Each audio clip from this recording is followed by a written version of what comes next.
Let's cross live to former Ambassador of India to Morocco and Kuwait and former Consul General of India in New York, Prabhu Dayal. Many thanks for joining us on the programme. It's always good to see you.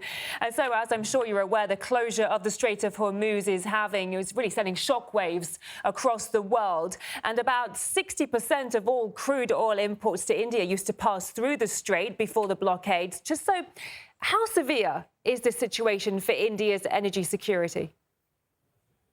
Well, first of all, thanks for having me on your show. You have rightly detailed all the different contours of the situation. And there is no doubt that the situation is alarming in the context of India's energy security. As you mentioned, India imports a considerable amount of natural gas and petroleum from the Gulf countries, and it passes through the Strait of Hormuz. Now, the situation in that region has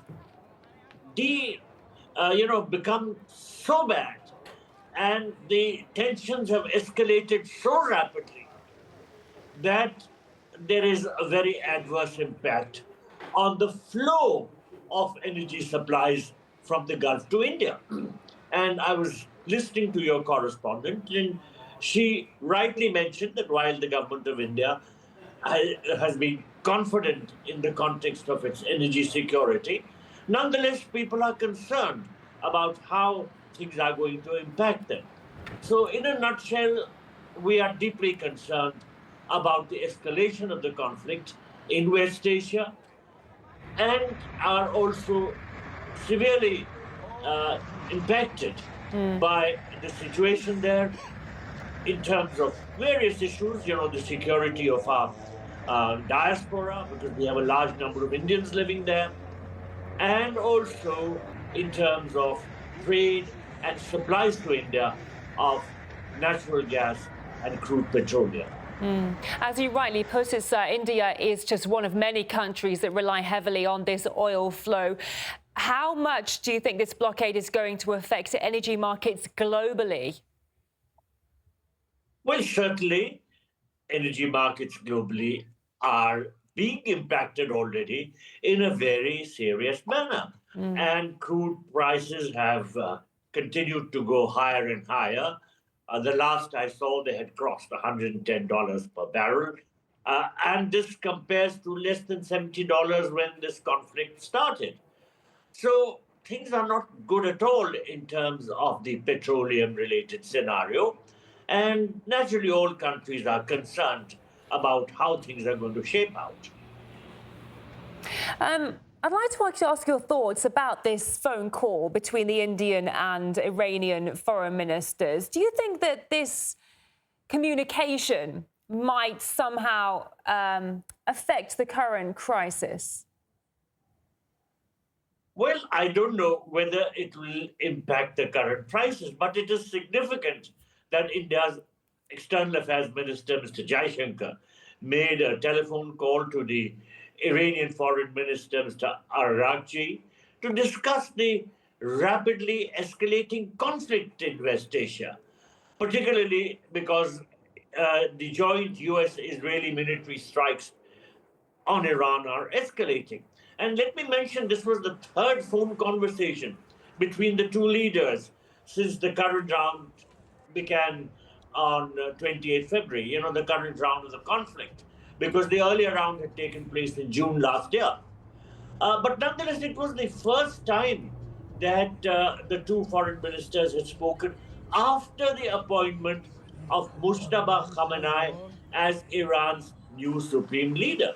Now, India has expressed deep concern and anxiety over the escalation of the conflict, and we have mentioned that both sides should exercise restraint and prioritize civilian safety, as also that they should return to dialogue and diplomacy.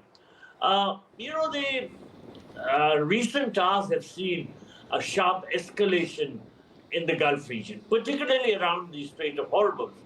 And there is heavy bombardment of the area. Now, at least 3 commercial ships, I understand from reports, including a Thai bulk carrier, were hit by unknown projectiles in the Strait of Hormuz. And this forced the evacuation of crews and also fire from these vessels. So Iran has reportedly stopped all cargo traffic in the Strait of Hormuz Yeah. and has threatened to set fire to vessels attempting to pass. So in this context, the call between our foreign minister and the Iranian foreign minister is important and naturally relates to the escalating conflict in that region and how it is impacting everybody globally. Let me mention that India has very consistently emphasized that this is not an era of war. You know, our Prime Minister has repeatedly said so. And India has called for a return to dialogue and diplomacy to resolve underlying issues. We hope that this is going to be heeded too. Having said that, do you think India might potentially step in as a potential mediator if and when the US, Israel and Iran are ready to come to the negotiating table? Well, I don't know what our government's position is, but certainly if we can help in bringing about an end to the conflict and in finding a way out in terms of a long-term resolution, not just a short-term one, but finding a way out which brings peace to the region, then I'm sure that India would like to help to whatever maximum extent it can. You know, India emphasizes the sovereignty and territorial integrity of all states and has advocated dialogue and diplomacy all along. So I'm sure if we can contribute to this process in a positive manner, we will do so. Thank you very much for your time today, sir. I always appreciate it. Former Ambassador of India to Morocco and Kuwait and former Consul General of India in New York, Prabhu Dayal. Thank you. Have a good day.